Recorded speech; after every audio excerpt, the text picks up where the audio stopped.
Okay. Good afternoon, everyone. My name is Kara Folk, and I am Director of Regional Programming with the University of Maryland Alumni Association. We're excited that you're able to join us for today's program, Real Estate Myths Busted. It is a part of the Alumni Association's Home 101 event series, which we hope will provide valuable content as we finally move into spring. Please keep a close eye on our upcoming virtual programs as we look to provide relevant content during this time to continue to help you be successful at work and at home. Our speakers today are David Stroh, class of 2016, and Chris Edge. David specializes in first-time buyers and sellers and loves helping his clients find a place to call home, especially when they are fellow Terps. His focus on education, both for himself and for his clients, makes him the go-to source for market knowledge and recently landed him features in Forbes, Best Company, and Inman News. Chris Edge is David's go-to loan expert. He is a loan officer at First Home Mortgage out of Annapolis, Maryland, and has been assisting clients with mortgage financing for the past 5 years. Chris's approach to mortgage lending is simple. He starts by taking the time to understand his client's goals and long-term plans, then crafts a comprehensive mortgage solution that meets their needs. We're so excited to have them both here with us today. Feel free to give them a round of applause. And if you have questions or comments or shout outs during the event, put them in the chat box, which we'll be monitoring throughout the program. Chris is going to help me moderate. With that, I'm going to hand the mic over to David. Awesome. Thank you so much, Kara. Thanks for putting this all together. So for those of you who are with us on Monday for our Buying a Home from Start to Finish event, thank you for coming back. We really appreciate it. And for those who this is your first time hanging out with us, thank you for coming to this. This is one of my favorite presentations that we've done.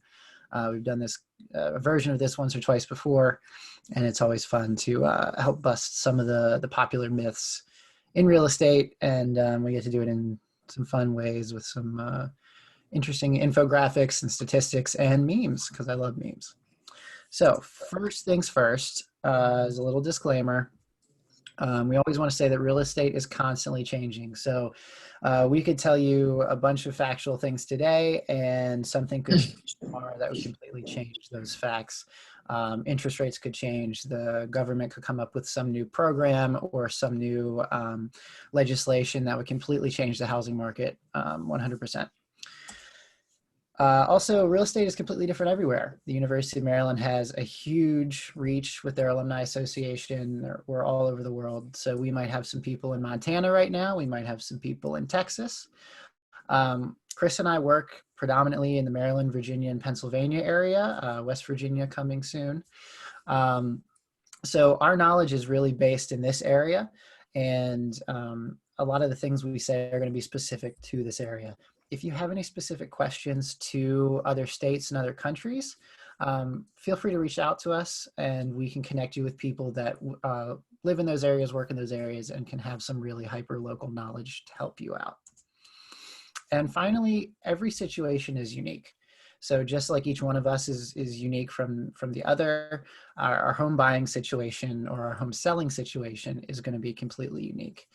We're going to make some generalizations in this presentation here. That's going to be some good information for everybody to take away. But when it really comes down to the nitty-gritty of your specific situation, you know, if you want to reach out to us or reach out to other real estate experts, mortgage experts, take the time to really walk that person through your specifics, your goals, what you want to do. And that's going to be the best way to handle your situation moving forward. Anything else you want to add to that, Chris? No, I think you nailed it. I think everybody gets advice from people they trust in this, you know, whether it's friends or family. And sometimes it can be like, well, my friend or my aunt had this experience, and that could very well be similar to yours, or it could be very vastly different. So just keep that in mind. Absolutely. So our first myth: renting is cheaper than owning. This slide I want to throw up here. It doesn't necessarily fit in with the topic of renting is cheaper than owning, but I probably should put this under the disclaimers actually. But I throw this in here because I think it's important for people to realize that you know, this falls under the everybody is unique and everybody's situation is unique. I've had a lot of people come to me in their late 20s and say, I'm 29, I'm going to be 30 this year, and I don't own a home. I'm so far behind. And, you know, the median age of all first-time home buyers is 32, and that surprises a lot of people. But the thesis of all this, I guess, is to say that don't ever feel like you're competing with anybody else when it comes to owning a home. It has to be, it's such a big purchase and such a personal purchase that it has to be right for you, and it has to be at the right time for you. So don't compare yourself to others. What's good for you is not always good for somebody else. So keep that in mind. So renting versus buying. This is a statistic that NAR, which is the National Association of Realtors, came out with. This was from 2 years ago. That said, historically, the percentage of income needed to afford the median rent was roughly 25.8%. So that meant that for whatever you're bringing home, roughly 25.8% of that was going toward rent. As we can see 2 years ago, it actually went up to 27.7. Whereas the percentage of income needed to afford a median home, meaning to purchase a home, was historically 21.1, and at the time was 17.5. So obviously between 17.5 and 27.7, that's a pretty big difference. That's a lot of income that you're spending to rent versus to own. Now, I told you this was 2 years ago because this was the one from last year. And if we compare, median rent went up by 0.1%, and the percentage to own a home actually went down by 2%. So median rent is getting slightly more expensive, and we're seeing that owning a home is actually becoming more affordable. I know Chris had a few comments on that. Yeah, and a lot of that decrease in cost there has to do with what's going on with mortgage interest rates right now. The pandemic has brought a lot of challenges in and of itself, but one of the benefits that has come with the pandemic has been a decrease in interest rates. So if you think about it from a borrowing perspective, if your cost of financing has now decreased, it's lowering your principal and interest payment on your home loan, and thus lowering your expense in total. So it's a really positive positive result of the pandemic right now. And, you know, even without the pandemic, interest rates were extremely low beforehand. It's just that the pandemic kind of worked to suppress those even farther and to keep them at a super low rate. On to number 2, renting and owning are the same. So David Bach, who is an economist and has been on pretty much every news channel you could think of, has been featured in every newspaper and online publication you could think of, said that not prioritizing homeownership is the single biggest mistake millennials are making, and that buying a home is an escalator to wealth. And the reason for that is appreciation. So home prices historically go up between 4 and 6% every year. That's typically what we've seen. And you can see we actually on this infographic, we're actually, Maryland is in the South Atlantic region. So we're on the higher side of the 5.5 there. But that basically means that every year, just for owning your home, the value of your asset is going up roughly 5%. And if you look at interest rates for savings accounts or CDs or anything like that, you'd be hard pressed to find anything with anywhere close to 5% yearly gain.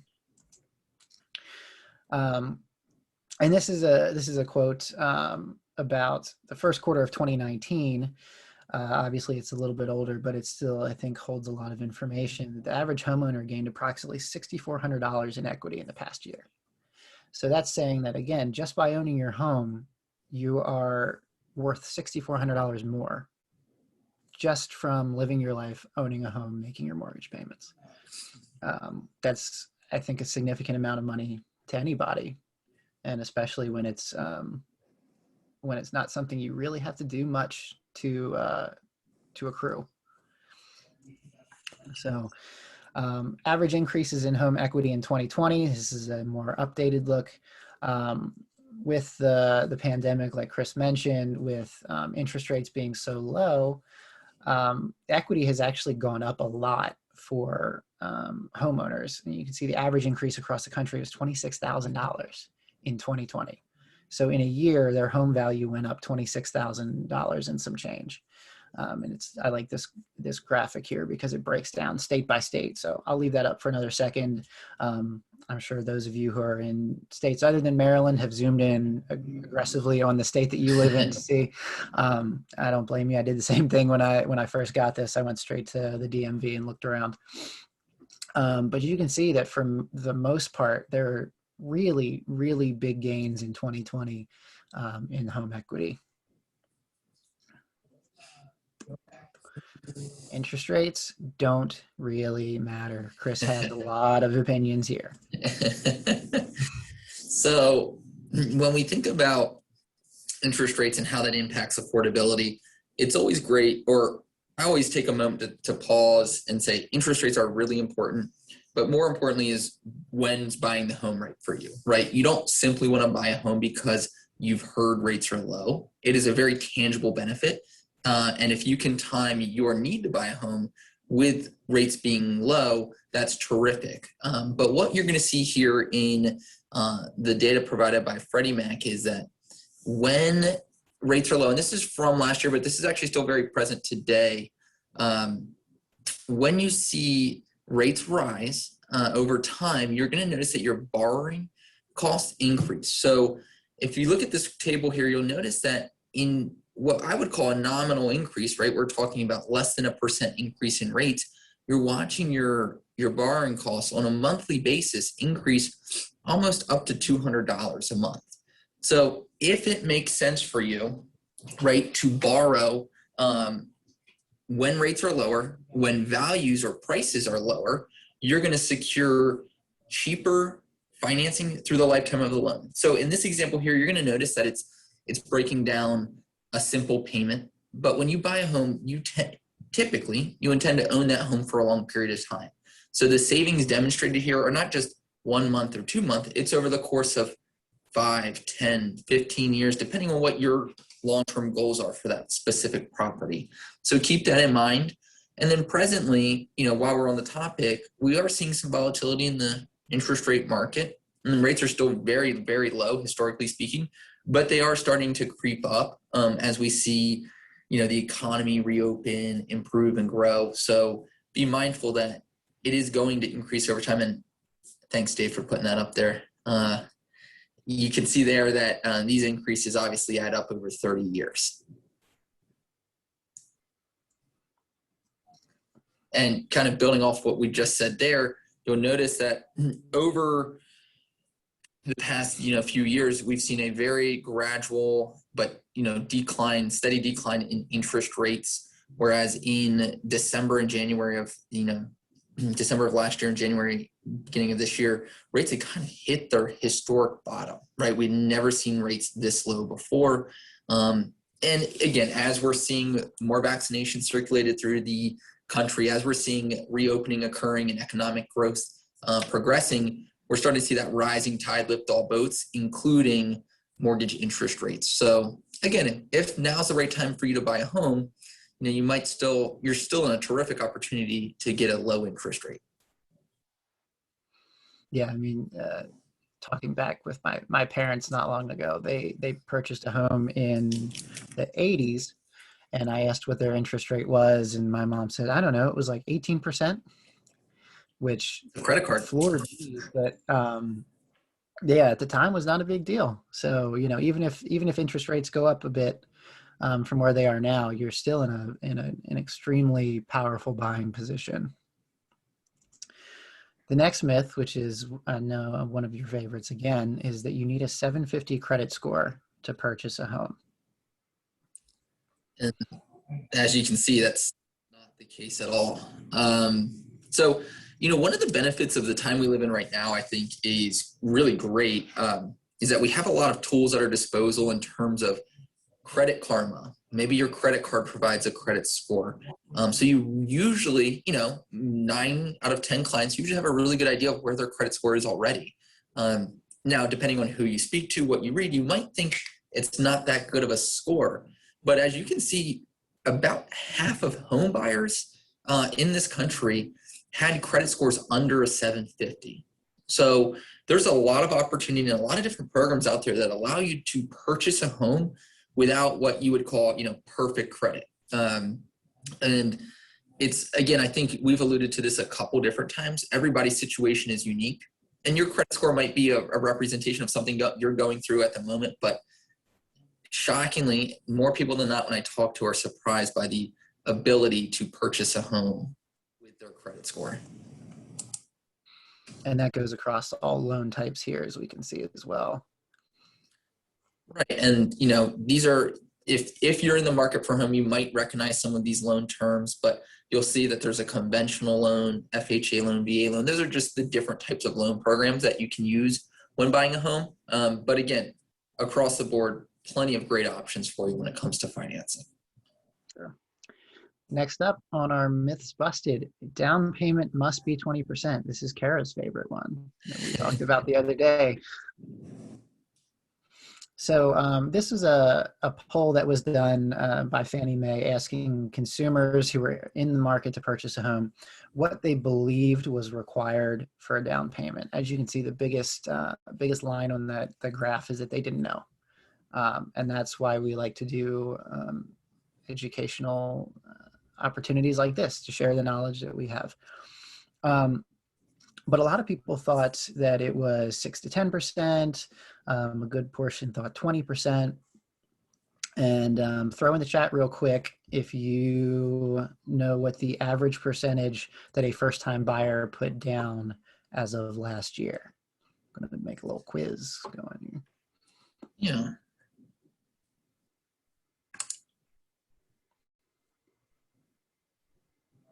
No takers in the chat yet. Okay. No idea. 10, 3%, 6, 5. Okay, well, somebody was right on the money. 6% was the average that a first-time buyer used for a down payment. Chris, you can speak to this a little more, but in many situations, 6% is even more than is necessary. Yeah, so a lot of first-time home buyers, when we sit down and have that initial consultation, we go over this exact question is, well, what do you think you need to put down? And again, we hear a range of numbers, but most of my clients start with a 3% down payment. And that's the minimum down payment. There's some other loan programs that say the minimum down is 3.5%. And when we reference these, because I'm seeing some questions here in the chat, when we reference the down payment number, we're specifically talking about the minimum amount you have to invest in purchasing the home. Now that percentage is strictly gonna take the purchase price and subtract out, so let's just use round numbers here. Say it was a $200,000 home and you were gonna put 3% down. That's $6,000, meaning you would then finance $194,000.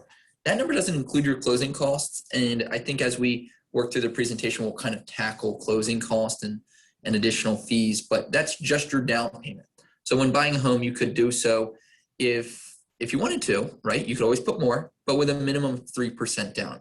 Now, we've had some past attendees on these webinars serve in the military. So if anybody out there has served the country, thank you, first and foremost. But also there is a 0% down for military service members. So keep that in mind if that's applicable to you. And some extras here that we throw in about down payments. Third of first-time buyers got down payment assistance from family. Chris, you can kind of talk to that a little bit more, but that option is out there.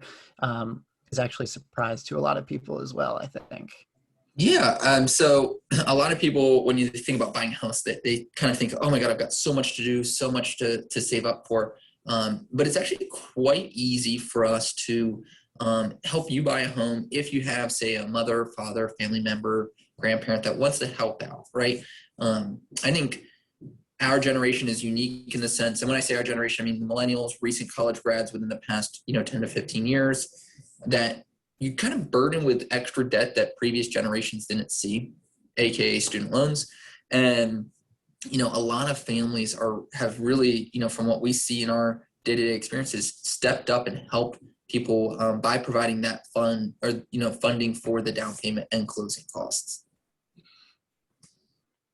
And another interesting down payment tidbit here is that there are over 2,500 programs to help simply with down payments across the country. They differ from state to state, sometimes city to city, county to county, but there are a ton of opportunities to find some extra help here and there for down payment. And this is one of those things where, we talk about find somebody who really knows the market and the area that you're in, because they should know these programs. I'm not going to know, and Chris isn't going to know specifically the programs available in California. I saw somebody in the chat said they were here from California. But, people who are in that market should, and they will help you in the right programs that will help you out the most. And then one quick thing, because I know there is a presence here in the DMV, some programs that you might have heard of, or you might want to just jot down and take a look at, after this webinar is over, are the Maryland Mortgage Program, which is the state's flagship program for down payment assistance. They even have one that helps you pay off student loan debt. In DC, it's called DC Open Doors. And in Virginia, it's called Virginia Housing. You throw any of those terms into a quick Google search, you'll see that there's a wide breadth of down payment assistance available in the area. Absolutely. And just a fun fact, in most states, a 3% down payment that we've talked about can be saved in less than a year. Of course, this is one of those generalizations we talked about, that everybody's situation is unique. For some people, it's going to take a little bit longer. For some people, not as long as this. But that's just a general rule that I've seen in several different real estate publications that I think is just good to get out there to, get people's wheels turning a little bit. We're going to move on to our next myth, which is that you can get pre-approved whenever. Just laughs immediately. So Chris, if you want to talk about what the pre-approval is, this list here is kind of the steps to take to get your pre-approval, but you can kind of talk about what it really is, and then I'll kind of talk about why it's important to get it as early. Yeah, sure. So a pre-approval is an opportunity for you, the home buyer, and a lender to sit down and determine, one, what you qualify for in a mortgage, but equally as important, what you feel comfortable paying when it comes to a mortgage payment, and then your down payment plus your closing costs. So it's simply a consultation, one, to make sure that you check all the boxes and that you can obtain financing once you do find your dream home. And really it's a chance to just get prepared and get educated beforehand to make sure that, hey, I know what my options are, so you're not in a rush, which I'm sure Dave's going to elaborate on here in a second.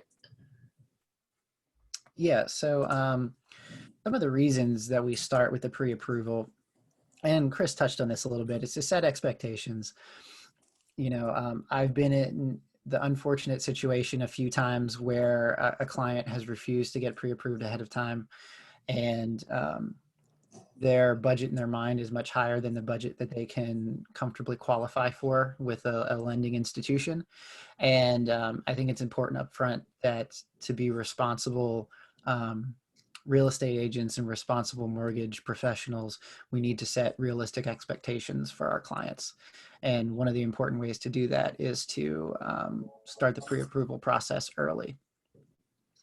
It also helps to figure out the exact situation. Again, going back to everybody's unique, you might hear that a friend who has a similar job to you bought a house for X number of dollars, but you may not know some of the intricacies of their program or how much money they put down or whatnot.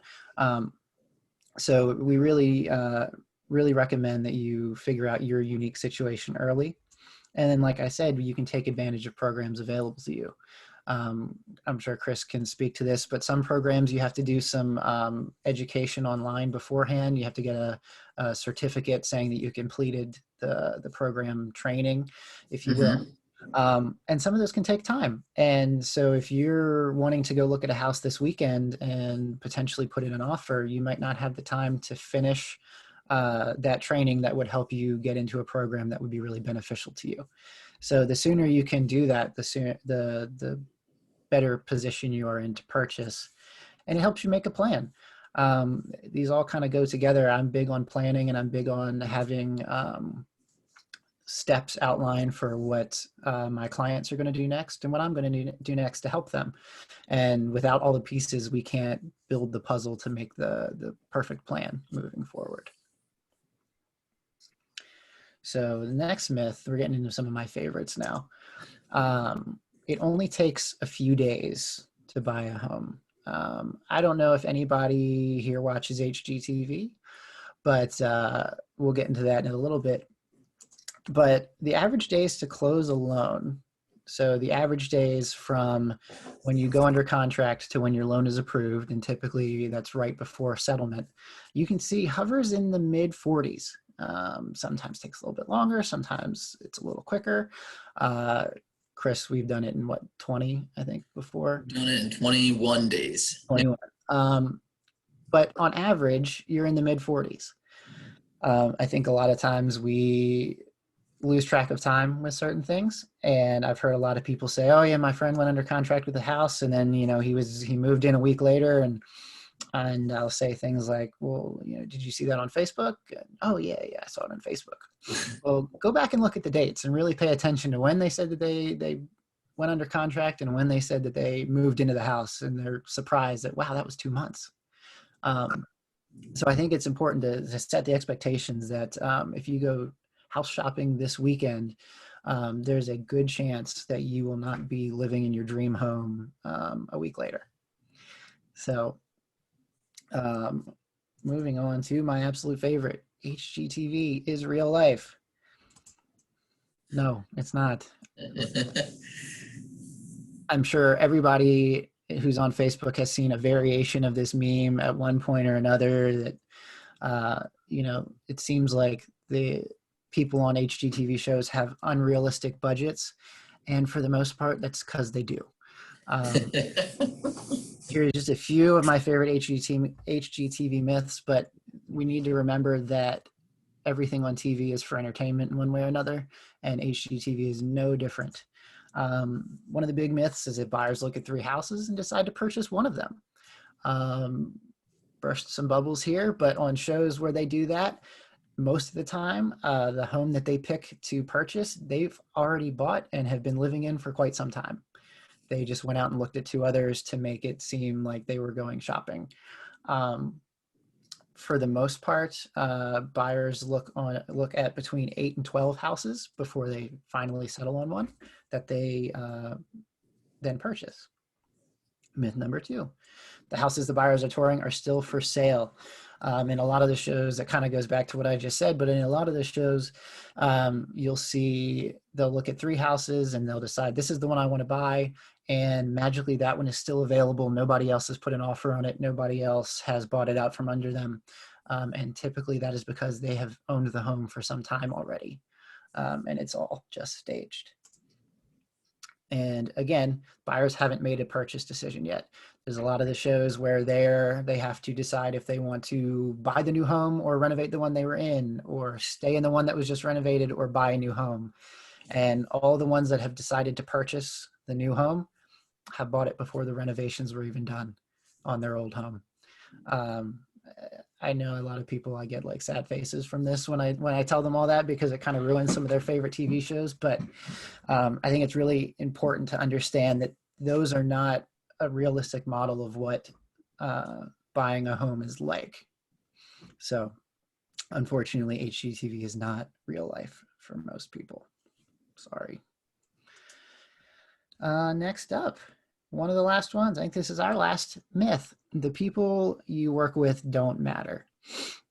I want to preface this by saying that we would love to work with any of you that would love to work with us. And we would love to find anybody who does not want to work with us the perfect real estate agent and mortgage lender for them. It's such a personal experience that it's so important to me and to Chris. I'm sure I can speak for you in this space, that it's so important that you mesh well with the people you're working with, and it's so important that you like the people you're working with, because communication is so very important through the entire process. And if you can't communicate well with the person because you don't really like them, it's not going to be the best possible scenario for you. Mm. So some of the things that we suggest you look for in your professionals, Chris, I'll let you speak to the mortgage side a little bit because that's what you do. Yeah, so it's really, first and foremost, it's knowing your local market, right? And that's not to mean, for instance, my office is in Annapolis. Do I know Annapolis well? Yes, but it's also making sure you know available programs for the home buyers. It's making sure that, roughly speaking, hey, this area, we have strong values, or this assistance available to you, or this listing agent. So in a competitive market, things like that, having that knowledge and wherewithal in the industry and in the market generally helps keep it seamless, right? Where you want to make sure your lender is working hand in hand with your realtor, right? To ensure that not only are you finding a home, securing financing, but you're closing smoothly as well. Yeah, absolutely. And on the real estate agent side, you might notice that I have real estate agent and underneath it I have realtor. A lot of people don't realize that they're actually two different things. They're not just an interchangeable designation that we can throw around. So for all the real estate agents in the country, roughly 50% of them are actually realtors. And what that means is they have chosen to join a group that is held to an educational and ethical standard that is higher than simply a real estate agent. It's a group that you have to pay dues into, that you have to sign ethics documentation and provide educational information to show that you're kind of at the top of the game. So I always recommend, even if that's not necessarily as important to you, ask somebody you're interviewing if they're a realtor. Along those lines, ask them about if they are a GRI. GRI stands for a Graduate of the Realtor Institute. So that is somebody who's taken that realtor designation and has gone a step beyond and attended the Realtor Institute, which is an intensive educational system that really helps to bring everything that you could want to know about real estate buying and selling to a practical place where you can help buyers and sellers as best as possible. Roughly 7% of all realtors are also GRI designees. So it's something to look into. I highly recommend that. That's a question you ask anybody you're interviewing. And then any additional designations, there's a ton of them out there. Just like any professional group, we can get some alphabet soup behind our names. Let's see, RENE, SRES, SRS. There's a ton of them. I couldn't even name all of the different designations out there. But I always encourage people, if they're interviewing a real estate agent, to ask them about whatever designations they have. It may not be that these specific designations are applicable to your situation and they may not be helpful in your situation, but I think it shows a dedication to continued education for that professional. And I think it shows that they have a mindset built toward learning and advancing themselves that will therefore help you in the long run. Look to see if they work with a reputable company. I mean, I think that's what many people would do in most situations where you're looking to someone for expertise. And then finally, like Chris said, with the mortgage side, local experience and knowledge. Like we said earlier, we are not the people to ask about California real estate situations. We'll help you find somebody who is, but local experience and knowledge means a lot in this business. And with that, we just want to say thank you. If you would like some more information about anything, give us a call. We have these cool buyers and sellers guides. We have a lot more of those infographics like we've had through the presentation that are really helpful to a lot of people. We'd be glad to send you those for free, hard copy or email, whatever you prefer. And if you have any questions, I think we have a little bit extra time.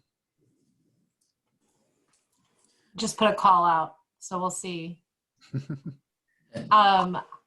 So we were talking about this event. You were giving me an example of, your mom saying, or your aunt saying, drive around and look for real estate signs in the yard. That's how you're going to find your houses. Do you have any? I know that we went over a few, and I was thinking about it last night. The website that you were like, oh, I prefer this one versus Zillow. Do you have any good tips for sites? Yeah, so we talked about this a little bit on Monday in the buying a home from start to finish, but I think it's important, if you're looking for really important information, to go to the right sources. So a lot of people look for homes on Zillow, Trulia, Redfin, big corporate websites like that, and those can be great places to start. Don't get me wrong; they're going to be very easy to work with, great interfaces. You'll be able to see a lot of stuff really quickly. I personally recommend an app called HomeSnap. I think it has some great features that some of the others don't. And it's linked directly to the MLS. And what that means is it's linked directly to what real estate agents in the area are inputting all their information into. So I can't tell you how many times I've had people call me and say, hey, we want to go check out this house. And I have to give them the unfortunate news that it's actually been under contract for 2 weeks because Zillow just didn't update. And that's nothing against Zillow. It's just the way that, when you're running a huge information database like they are, some things are going to fall through the cracks. HomeSnap is a little more hyper-local, and because it's linked directly to the MLS, as soon as a change is made in the MLS, which is the multiple listing service, which is where we enter all of our information as real estate agents, as soon as we make a change, it's changed on HomeSnap. The other thing I really like about HomeSnap is if you have a specific if you want to be, say, 45-minute commute to your workplace, you can actually put into HomeSnap, show me homes 45 minutes from, and then add your work address, and it'll build out a polygon of the areas to check, and it'll show you homes for sale in that area. I've had a lot of people who have really, before working from home, who found that feature really, really useful. And then we did get a question in here from Anna about, are there any other potential downsides of paying closer to 3% down payment? So anytime you put less down, obviously you're financing more, and that's increasing your monthly payment.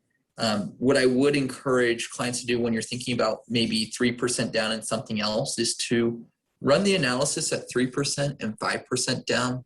The reason being is at 3% down, your mortgage insurance is a little bit more expensive than, say, 5% down. And not to go too far in the weeds here, you're required to have mortgage insurance when you don't put 20% down. But that jump from 3% to 5% does typically shave a good deal of the mortgage insurance off of the monthly payment. And then let's see. A couple other, in an earlier slide, you comparing the cost of renting versus owning a home. I assume that doesn't take into account maintenance of the home, roofing, siding, HVAC, etc. Yeah, that's correct. I mean, there are always going to be owning expenses that come along, and I think they don't take that into account because you could live in a home for 10 years and not have to replace a roof, not have any issues with an HVAC system. All your appliances are in great working order. That falls under the everything is unique category, where you can move into a house and something, one of the systems goes up a week later that you have to replace. It's kind of hard to account for those things because they are so case by case. There are those expenses, and it is important to have something set aside to plan for those. But just looking at strictly mortgage payment versus rent, I think was what they were looking for there.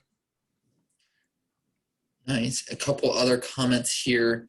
One about backup funds and covering inspection costs. So Dave, do you have a recommendation for your buyers where, now that you own the home, these are the types of things you want to worry about maintenance wise, maybe things to save up with, and how does a home inspection help inform that?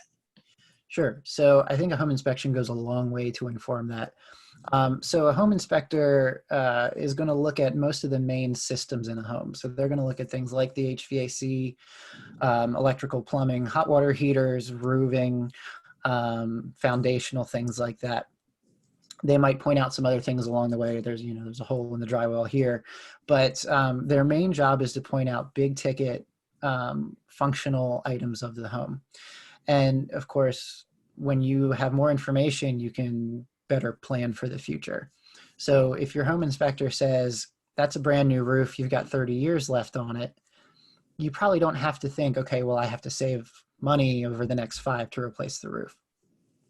But if they say, well, the hot water heater is 10 years old and we usually say 10 to 12 years is the lifespan, that's something that maybe you need to start thinking about. Well, if we don't have anything done about it now, within the next few years, this might become an expense, and let's plan ahead for that. One of the ways to offset that, or to build in a little insurance for that, is with a home warranty. That's an option that you have as a buyer. It's something you can sometimes also negotiate with the seller, that they can, sometimes we'll throw in for you when there are some issues.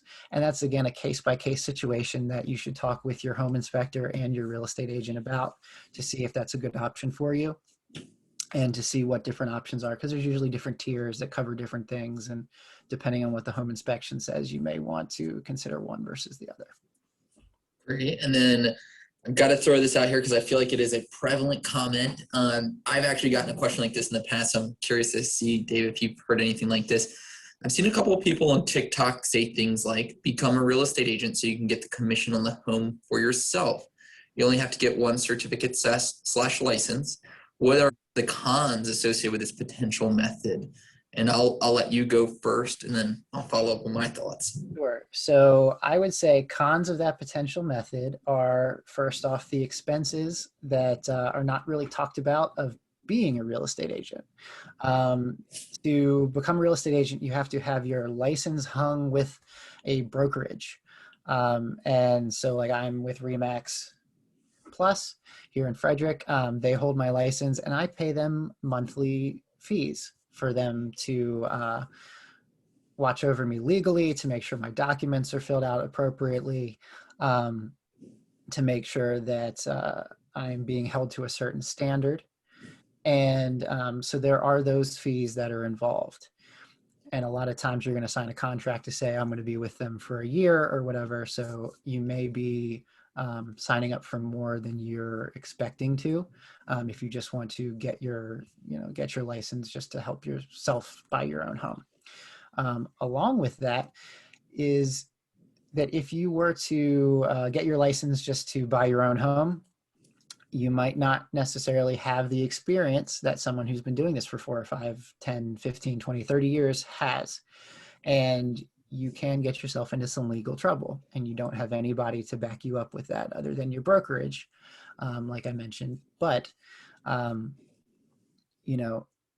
sure Chris will make this comment, but how many people hire themselves to represent themselves in a court situation? There's a lot of potential for legal issues in the real estate transaction, with 45 plus pages of legal documents.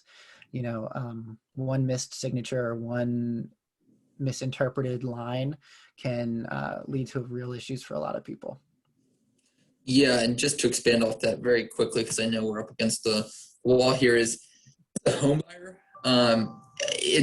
I can see that those videos would seem attractive in the sense that there's a potential for a commission, but equally important to consider is that as a home buyer, you don't pay your realtor or real estate agent, right? You actually are represented. You get the cost of representation at no expense, right? The seller pays those commissions.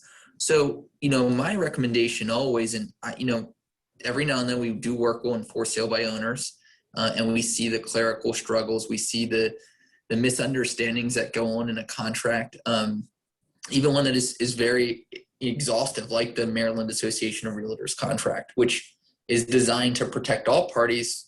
I say seek the representation because it's free, because they're experienced. And, again, I understand the attractiveness of the commission, but I think it can be short-sighted in the overall expense and very important asset you'd be buying in a home. I love how in answering that question, the real estate agent went to the legal side and the mortgage lender went to the monetary side. um, let's see. Kara, do we have time for one more question? Yeah, one more. I was just going to say, I would not do surgery on myself, nor would I represent myself in court. So I will leave it to the experts and call you guys. But yes, one more question. All right, great. We let's see. Difference. I'm going to see if we had any other questions that slipped by us here. Okay. Last one is, you start by saving the difference in buying versus renting to cover future expenses. That was from Eileen.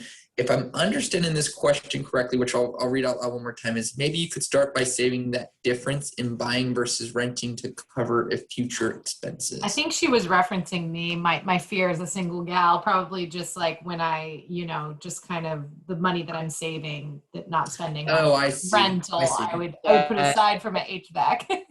Yeah, I'm interpreting that as if your rent was $1,500 and now your mortgage is $1,400, that $100 difference, do you just put that aside to save for the hot water heater? Or Perfect. Okay. And yeah, there she is. She is confirming in the chat there. Awesome.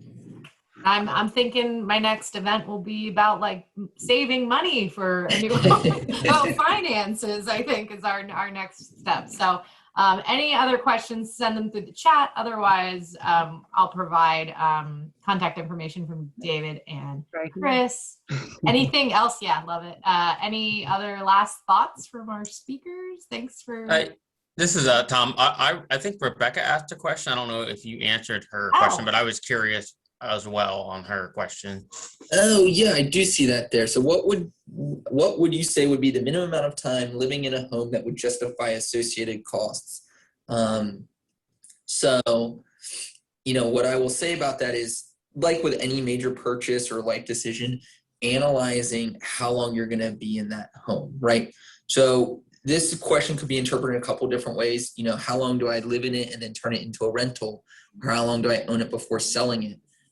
What I would suggest is having a pretty transparent conversation with your real estate agent, but also your lender, to understand these are the upfront costs with a home, and realistically, to recoup that investment or to realize the value in it, you should live in this home for 12, 24, 36 months, whatever that timeline is, to say, okay, this makes sense for me financially. A lot of that, like going back to the very beginning slide, everything is unique.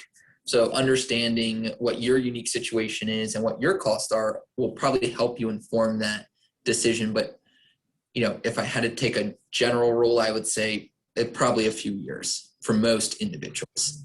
Yeah, and it also comes down to, I think a rule that we've heard a lot, or we've told people a lot, is if you can make an extra mortgage payment every year, so that 13th payment cuts, such a significant amount off of the overall cost of the home. So it depends if you're making extra payments. If you're paying down that principal quicker, you'll be in a better financial situation earlier. It's so unique to every person and every situation. Right. And a quick thank you to Rishi Jain in the comments for closing with another first home lender at AS's team in Baltimore. He's a great guy. And yeah, I know AS. Yeah, I'm sure it was seamless. So thank you. It's a commercial. Yeah, awesome. I love it. Plug. Well, thank you guys so much. Again, we will include contact information in our thank you emails. I know I learned a lot. I'm basically just now planning events to help me in my personal life. So I hope that everyone else got something out of it. So we've got, I think, one more event on Monday for Home 101. It's about gardening and mental health, which we all need. So, but yeah, thanks for joining. Thank you to our speakers, and have a great day. And then finally, Thank you all for coming. Thank you all. Thank you. All right. Bye, guys.